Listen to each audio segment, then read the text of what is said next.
After my husband's first love came back, I saw the question he answered on a website. What's it like to marry someone you don't love? He said, I don't love my wife. Even though she treats me wholeheartedly and takes good care of our home, I still think about my ex-girlfriend. I know it's wrong, but I can't help it. Someone commented below, aren't you afraid your wife will see this and divorce you since you didn't post anonymously?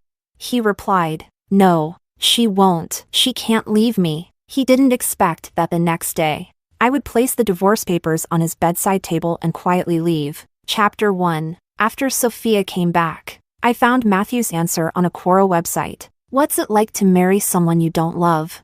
He didn't post anonymously, and his profile picture was still a photo of him with Sophia's back. It probably feels like life is a stagnant pool. I don't love my wife. After I broke up with my first love, my family pressured me to get married quickly. At that time, I was disheartened and felt that as long as it wasn't her, it didn't matter who I married. My wife had always liked me. We had known each other for a long time, knew each other well, so I proposed to her. I still remember how she cried with joy that day, asking me repeatedly if she was dreaming. Honestly, I felt quite guilty. She has treated me wholeheartedly over the years, taking care of everything, big or small, in our home. My fingers trembled slightly as I continued scrolling down. He said, but I don't love her. All these years, I've always been thinking about my first love. I know this makes me a terrible person. I've tried to love her, but I just can't. Someone commented below, you didn't even post anonymously.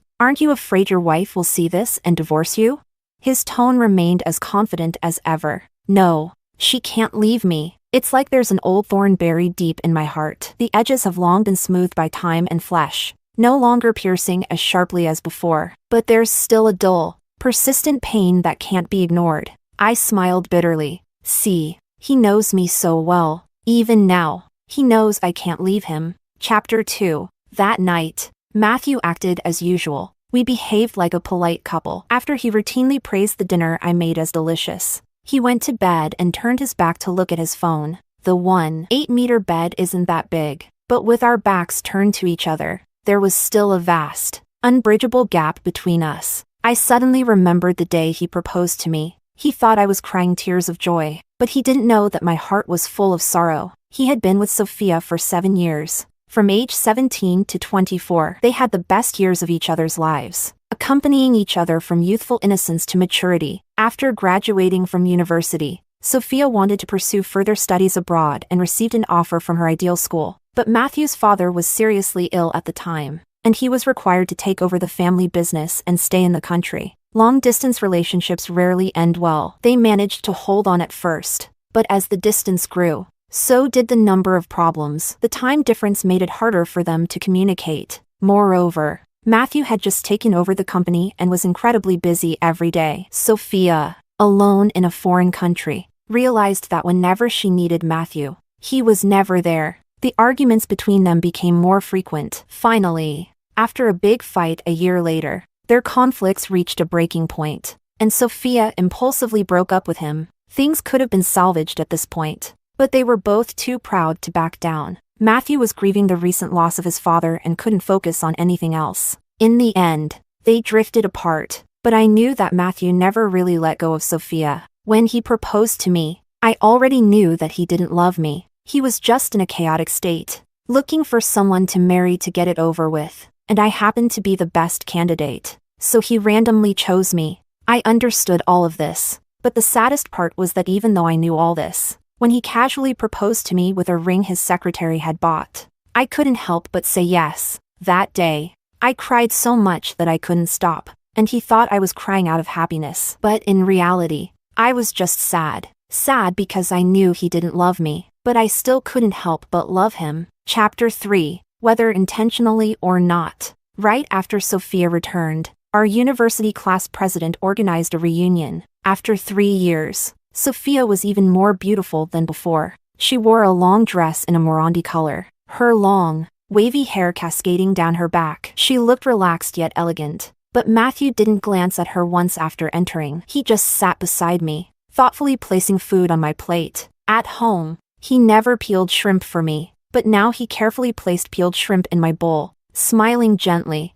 Eat more. Sophia's movements paused, and the smile on her face slowly faded. I suddenly found it a bit funny. In this drama that seemed to involve 3 people, they were the ones performing with passion, while I was just an undeserving fool watching from the sidelines. After a few rounds of drinks, a tipsy, bald classmate loudly joked at Sophia. "Sophia, how come you're even more beautiful than before? Do you have a boyfriend now? If not, why not consider me?"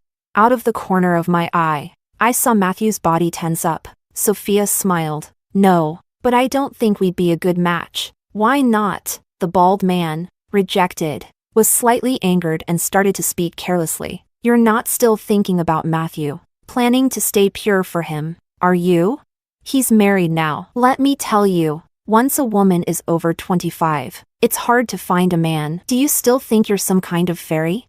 Sophia's smile faltered. "You've had too much to drink." Another classmate, who seemed eager to stir up trouble, pulled out her phone. Maybe they both still have feelings. I saw Matthew answered a question on Quora about what it's like to marry someone you don't love. "Sophia, isn't this photo of you and Matthew? It's still in your WeChat moments."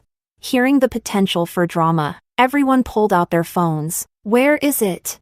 Even Sophia, seeing that answer, looked at Matthew with a complicated expression. Her eyes slightly reddened. Matthew met her gaze. I felt cold all over, barely able to stop myself from trembling. In front of everyone, they all knew that my husband actually loved another woman. In that moment, I felt as if I had been stripped bare and paraded through the streets. I wanted to stand up and run away immediately.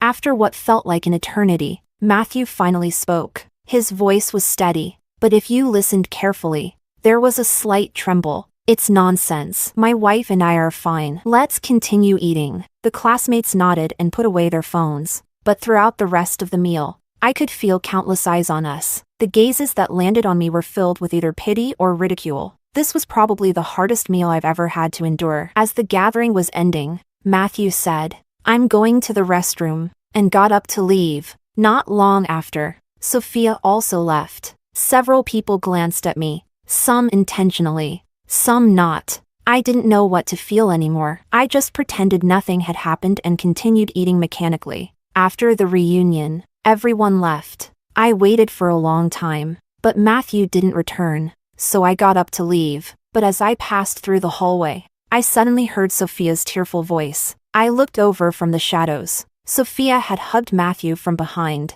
crying, "But you still have feelings for me."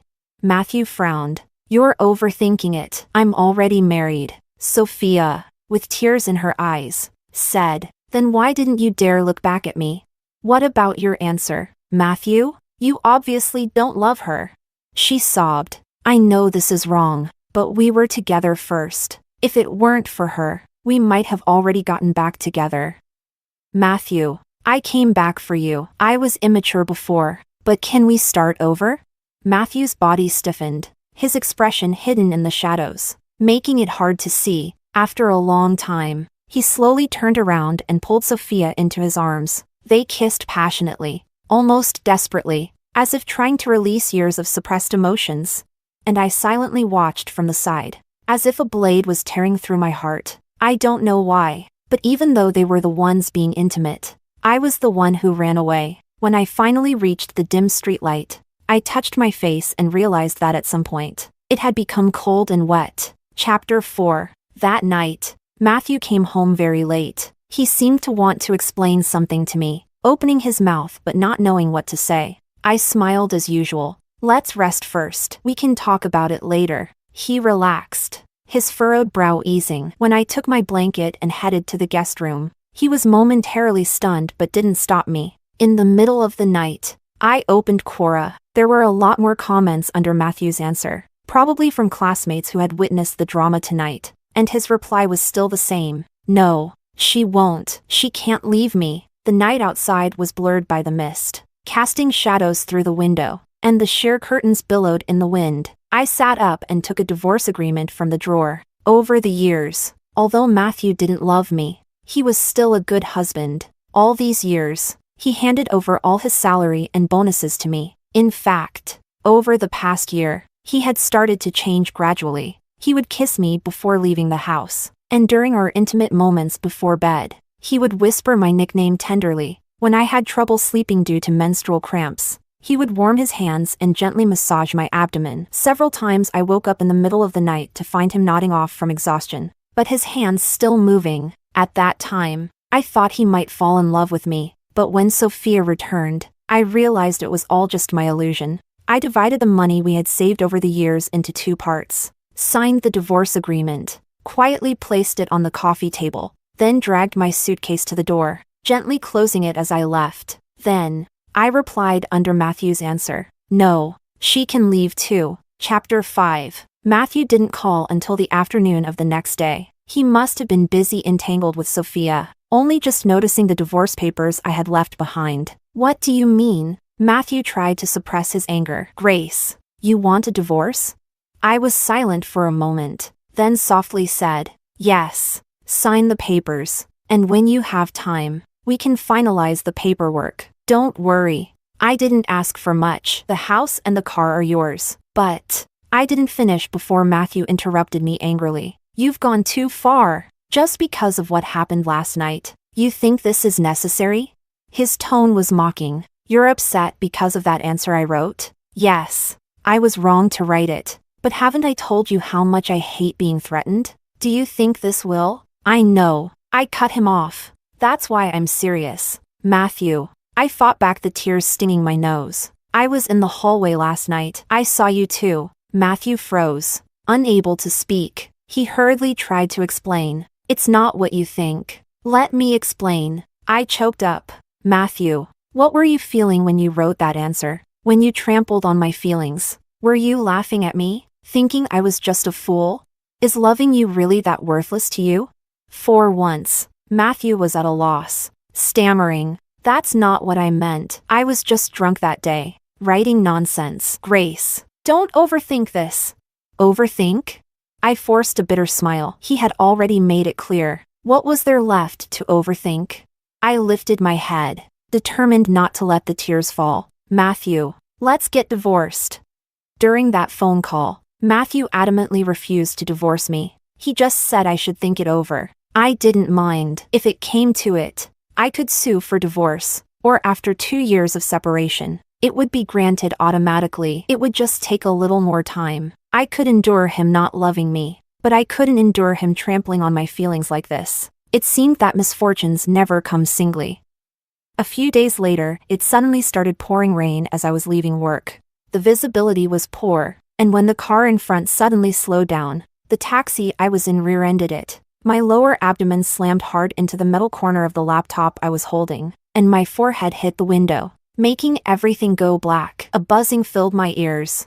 After being taken to the hospital and undergoing several tests, the doctor frowned slightly. "You should be more careful since you're pregnant. You already showed signs of a threatened miscarriage. The baby was almost lost."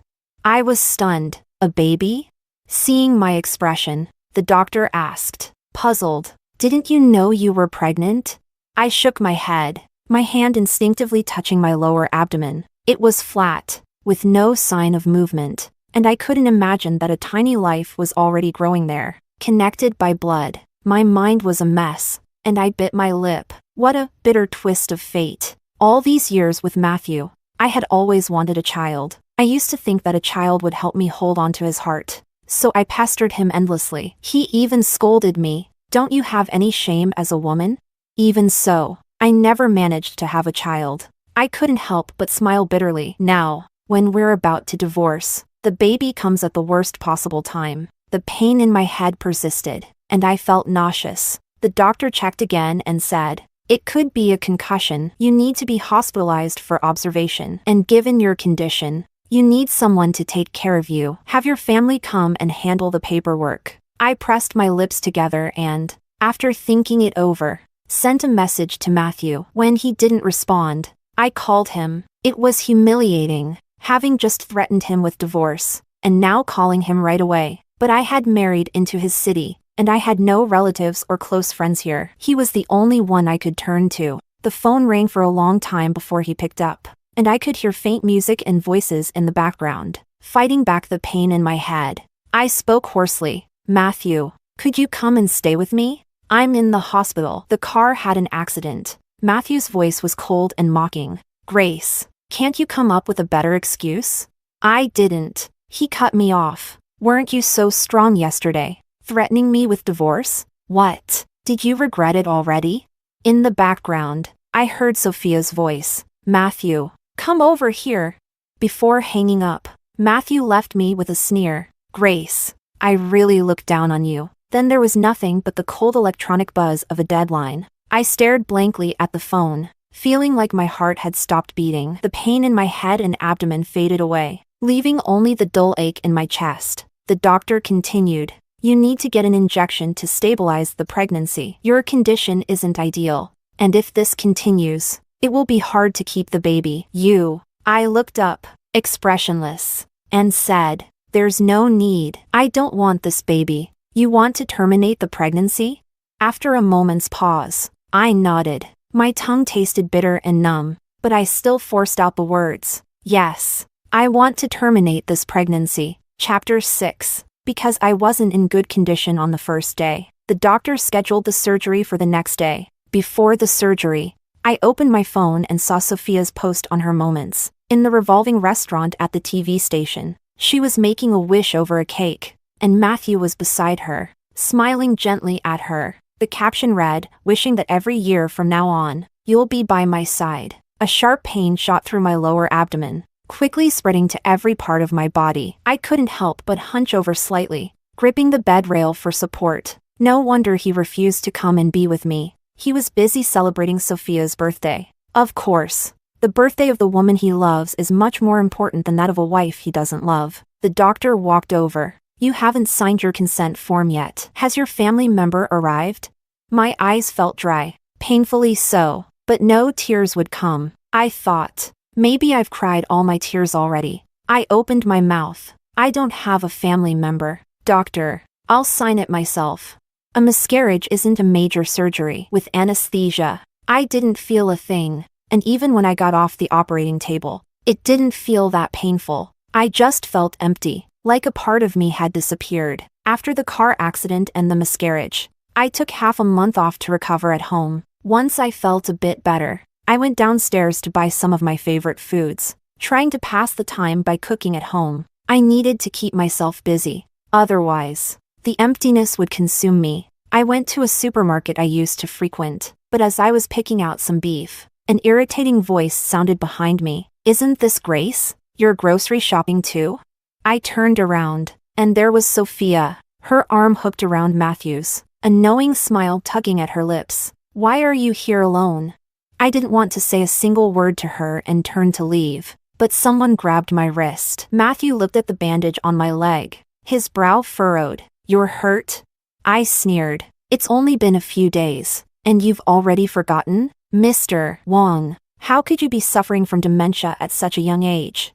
That day, Matthew looked slightly dazed. I thought you were lying to me. I laughed. Mr. Wong was busy celebrating someone else's birthday. Of course, there was no time to come over, but we're getting divorced. Who you want to be with is your business. It's none of my concern. Matthew's brows furrowed tightly, and he looked at me with some surprise. I had never spoken to him like this before, but perhaps because he felt guilty, he patiently tried to explain. It's not what you think. That day, I looked at him, then yanked my hand out of his grip with force. Get lost, I said coldly. Matthew, just hearing you talk makes me sick. I didn't want to look at his face that made me feel so uncomfortable anymore, so I turned and left. Matthew stared at me in shock, the words in his mouth left unspoken. That evening, I received a WeChat message from Matthew. He hadn't messaged me in a long time. Scrolling up, the chat history was almost entirely messages from me. Will you be home for dinner tonight? I'm making your favorite sweet and sour pork. Today I saw a stray cat by the roadside that had eyes a bit like yours. Haha. JPG. The last message was the one I sent from the hospital that day. I was in a car accident. Can you come be with me?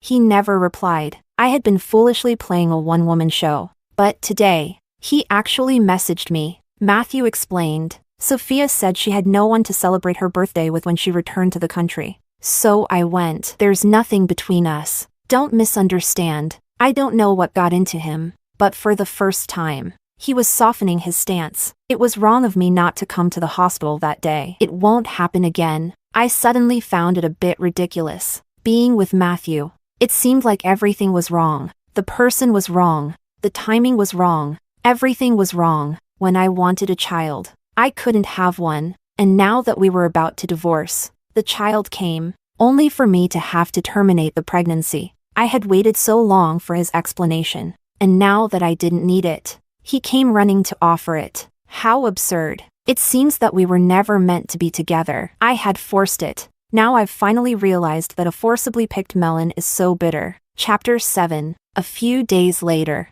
I received another call from Matthew. It was midnight, and his voice was hoarse, tinged with a hint of pain and impatience. Where did you put my stomach medicine?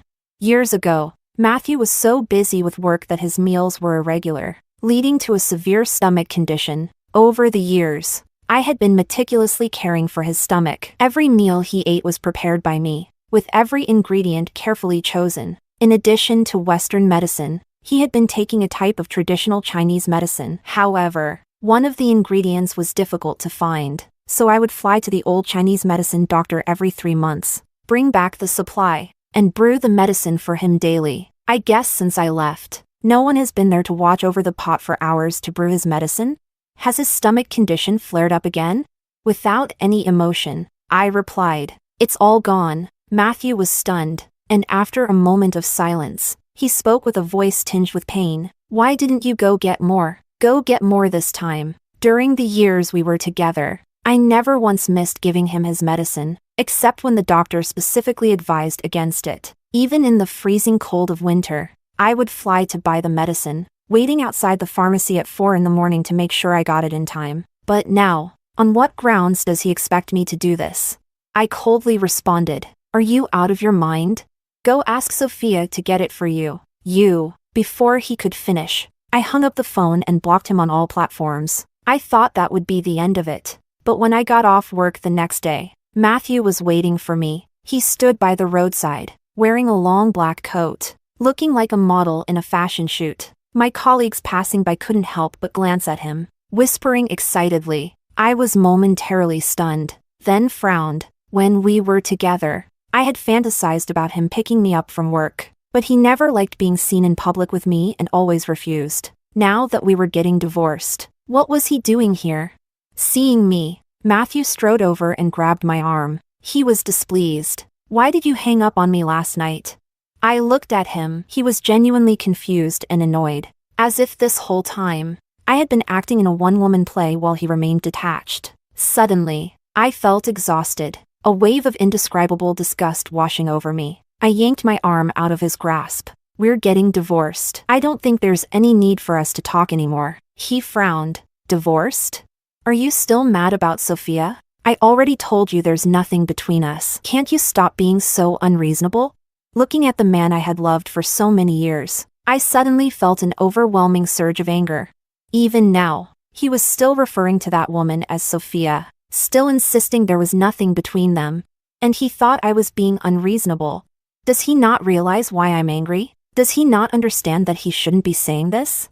No, Matthew is a shrewd businessman. He knows exactly what to say in any given situation. He just doesn't care. He thinks of me as nothing more than a dog who, no matter how much he hurts, abandons, or disrespects me, will always wag its tail and stay by his side. He just doesn't think I'm worth any effort. Rage roared through me, burning away my last shred of reason. I suddenly couldn't stand it anymore and slapped him hard across the face.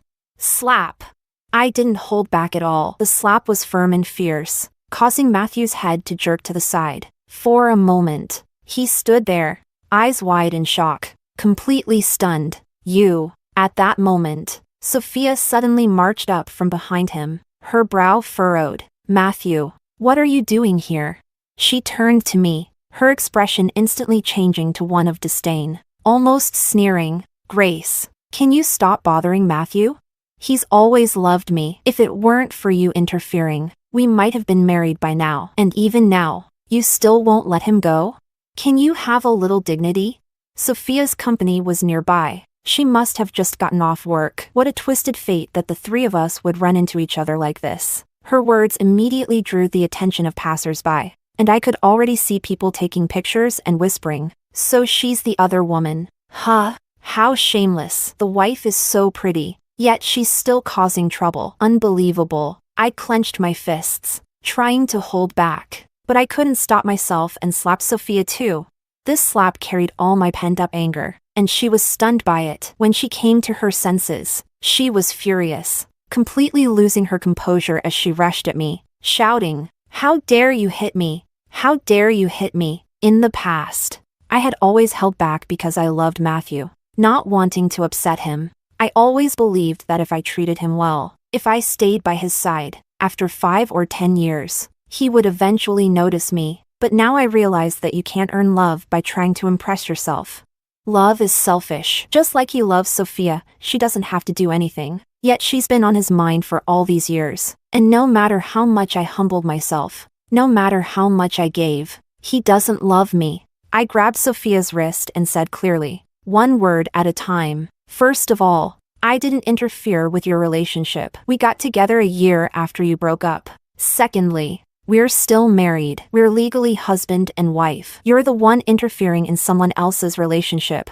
Lastly, I don't understand why you're so arrogant. You're the mistress breaking up a marriage, yet you dare to lecture the wife? Is this what you call dignity? If that's what you call dignity, then I can't learn it. I studied law in college, and the angrier I am, the clearer my mind becomes. Everyone around us was shocked. So she's the mistress, and she's still this arrogant? Unbelievable. Are mistresses really this shameless nowadays? Let's post this online and make her famous. Mistresses deserve to be shamed. Sophia glanced around, biting her lip hard, then turned to Matthew with a tearful expression, grabbing the corner of his coat. Trembling, "Matthew, she hit me. Are you just going to stand there and let her hit me? You love me, right? Tell her. It's her who interfered with us." I sneered. "Don't play the innocent card with me." I slapped him too. "Go ahead. Have him hit me back." Matthew remained silent. In Sophia's shocked gaze, he slowly pried her hand off. "I think there's been a misunderstanding. I love my wife, and I have no intention of divorcing her. Sorry." "Sophia, a misunderstanding?" Her eyes widened in disbelief as she stepped back. "Then what about everything else? You said you couldn't forget me. You kissed me while she was in the hospital. You were celebrating my birthday. And now you're telling me it's a misunderstanding? Matthew, are you even a man?" Matthew replied softly, "I admit, I had some unresolved feelings for you, but I've realized that it was just leftover resentment from those years. I've had a good life with Grace. I'm the one who owes you an apology." Sophia covered her mouth, tears streaming down from her red, swollen eyes. "Bastard!" A moment later, she slapped Matthew across the face, then ran off, unable to hold back her tears. I didn't want to be gawked at like a spectacle any longer, so I turned to leave. Matthew tried to stop me, but I shrugged him off, without expression. I said, "Let's find a time to finalize the divorce." He gritted his teeth. "I'm not divorcing you."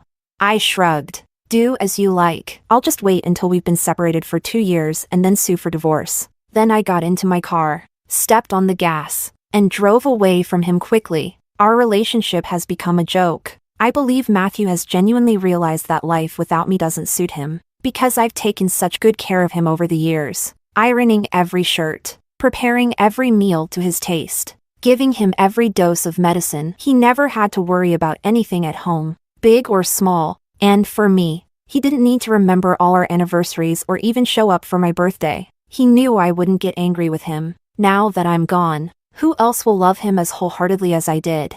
Of course, he's panicking, trying to distance himself from Sophia and return to his comfort zone. But I no longer want to be the fool who just waits, waiting for him to fall in love with someone else and then leave me heartlessly, waiting for him to come back to me when he's had enough, as if I were just a dog he could summon and dismiss at will. Lying on that operating table, I cried, countless times praying he would come see me, even just once, even just one glance, so I wouldn't feel so alone and terrified in that bloody moment. But he didn't even give me that chance for self-deception. If I forgive him, then I'm betraying the child I had to kill with my own hands, and I'm betraying myself for all the suffering I've endured. Chapter 8. I didn't pay much attention to what happened that day, but I didn't expect that a few days later, at work, a colleague suddenly approached me. hesitating before handing me their phone. "Grace, is this you?" I froze and looked at the phone screen. It was the familiar scene outside the company building, with Matthew, Sophia, and me arguing. The video was playing right at the moment I slapped Sophia, leaving her stunned while I called her a mistress. The video had gone viral, with thousands of comments and bullet chats flooding in. "This mistress is shameless. She's the one who interfered in someone else's relationship and still dares to confront the wife. Serves her right to be slapped. Haha. The wife is so cool. I love it." Let's wait a bit before jumping to conclusions. Just because she said it doesn't mean it's true. Am I the only one who noticed how handsome the guy is? He looks better than a celebrity. No wonder two beautiful women are fighting over him. Don't let your morals be swayed by his looks. A cheating scumbag should just disappear, no matter how handsome he is. Apparently, because Matthew and Sophia were both quite attractive, the video had shot to the top of the trending list. Sophia and Matthew were being thoroughly trashed online. Matthew got off lightly. He didn't use Weibo much, though his Quora response was dug up, with people flocking to call him a scumbag. Sophia wasn't as lucky. She loved sharing her life on Weibo, and now she was being targeted and flooded with comments calling her shameless, with tens of thousands of people piling on. Panicked. She made a foolish mistake. Normally, online drama blows over quickly, and all she needed to do was stay quiet for a while. Instead, she hastily tried to defend herself, posting old photos of her and Matthew along with chat records, implying that they were originally a couple and only broke up because I interfered, insisting she wasn't a mistress. But the netizens didn't buy it. "Sophia, even now you're still lying? We all know that after you went abroad, you were the one who broke up with Matthew. Grace got together with him a year later. You're the one who's shameless. Just because Matthew broke up with you, does that mean he should stay faithful to you forever? Everyone he dates after you is interfering? Do you have no shame?" Sophia's old Weibo posts from when they broke up were dug up, where she herself had written, "Love couldn't survive the distance. Whenever I needed you, you were never there." This tweet confirmed that their breakup was due to long-distance issues, and had nothing to do with me. The drama's intensity escalated, and because she engaged in arguments with commenters, Sophia was dubbed the shameless mistress, and her personal information was exposed. Even her university thesis was found to be plagiarized. And under pressure, the school revoked her degree. The high-paying job she had just started also fired her. In an instant, Sophia became a public pariah, with people from all corners condemning her. Matthew, on the other hand, managed to slip into the background of the incident. Aside from being cursed a few times at the start, he didn't face much fallout. He even found time to switch numbers and call me. "Sophia has paid the price, and I've been scolded. You've gotten everything you wanted. Grace, come back." The thought of it made me sick, and I hung up immediately, but Matthew seemed to become addicted to it, persistently trying to reach out to me. It wasn't until 3 months later that he gradually stopped. I thought he had finally come to terms with it. But then I got a call from his secretary. "Madam, Chairman Wang is refusing to undergo surgery. Please come and persuade him." At first, I thought it was another one of his tricks to force me to go back. But the secretary's voice sounded different. "Chairman Wang has been diagnosed with stomach cancer. It's already in the middle stages. The doctor said that if he doesn't have surgery soon, it'll be too late. Please come quickly." Shocked, I hesitated for a moment before going to the hospital. When I arrived, the secretary, looking pale, told me, "After you left, Chairman Wang's life became completely chaotic. He'd eat when he remembered, and wouldn't eat when he didn't. He stopped taking his medicine. He wouldn't sleep at night, staying up on the balcony smoking for hours. His stomach was already in bad shape, and he'd often be in so much pain that he'd break out in a cold sweat. Eventually, it got to the point where he started vomiting blood, wiping his face." The secretary continued, "And now, today, he was diagnosed with stomach cancer. But Chairman Wang refused to agree to the surgery and insisted that I call you." I walked into the hospital room, where Matthew sat by the window, staring outside. When he saw me enter, he turned his head and smiled slightly. "You came?" After a few months apart, I almost didn't recognize him. Matthew used to be fit and strong, always working out, with a body that looked good in anything. But now, the tall, muscular man had lost so much weight that his clothes hung loosely on him. I frowned. "What are you trying to do?" Matthew took out a cigarette and lit it, ignoring the no smoking sign on the wall, taking a deep drag. Out of nowhere, he said, "Grace." When I wrote that answer, I was being honest. I really didn't like you, and this marriage didn't mean much to me. I couldn't help but clench my fists. "Did you call me here just to humiliate me?" "No," he continued. "When I first saw Sophia again, I was genuinely excited. I really did love her when I was young. She was beautiful, capable, and a match for me. I thought I couldn't get over her. But it's strange. After spending time with her, I realized I wasn't as happy as I imagined I would be. I couldn't stop thinking about you, comparing her to you. When we ate together, she ordered a spicy dish, and I thought, if it were you, you wouldn't have ordered something that spicy because you know I can't handle it. When my stomach hurt, she panicked, and I thought, if it were you, you'd have found the medicine immediately. No, if it were you, you wouldn't have let my stomach get to that point. She's excellent, interesting, but when I was with her, I couldn't help but zone out, thinking, what are you doing right now? I interrupted him. I was getting an abortion. Matthew froze, suddenly looking up. After the car accident, the doctor asked if I wanted the baby. I tried to call you, but I couldn't get through. Later, I found out you were celebrating Sophia's birthday. I spoke with a mix of pain and bitter satisfaction. So, while you were celebrating at the revolving restaurant at the TV station, I was lying alone on an operating table, killing our child with my own hands. Matthew's already pale face turned ashen, and the cigarette burned down to his fingertips without him seeming to notice. Remaining motionless, after a long time, he finally lowered his head, taking a deep drag from the cigarette. His hand trembled violently, ashes falling to the ground. As he rasped, no wonder you won't come back." These days apart, I couldn't stop thinking about the past. Back then, whenever I came home, you'd always blush and give me a kiss, and there'd always be a meal you'd cooked waiting on the table. I didn't think much of it at the time, but now that I look back, I realize that I used to look forward to coming home. I already had everything I wanted. I had already fallen in love with you. I just didn't see it. Grace, I know I've wronged you. Now I understand how deeply I've hurt you. His eyes reddened. Can't you give me a chance to make it up to you? I coldly interrupted. Matthew, do you love me? Do you love me? Or do you love the feeling of always having someone who puts you first? Do you really want me back? Or do you just want me to keep taking care of you like before? I sneered. In the end, you've always just loved yourself. When Sophia brought you excitement, you didn't hesitate to abandon me and be with her. Did you not know I'd be hurt and upset? Of course, you knew, but you didn't care. Then you realized she couldn't take care of you the way I did. And you started thinking about me. To put it bluntly, you've always been selfishly chasing what you want. Love?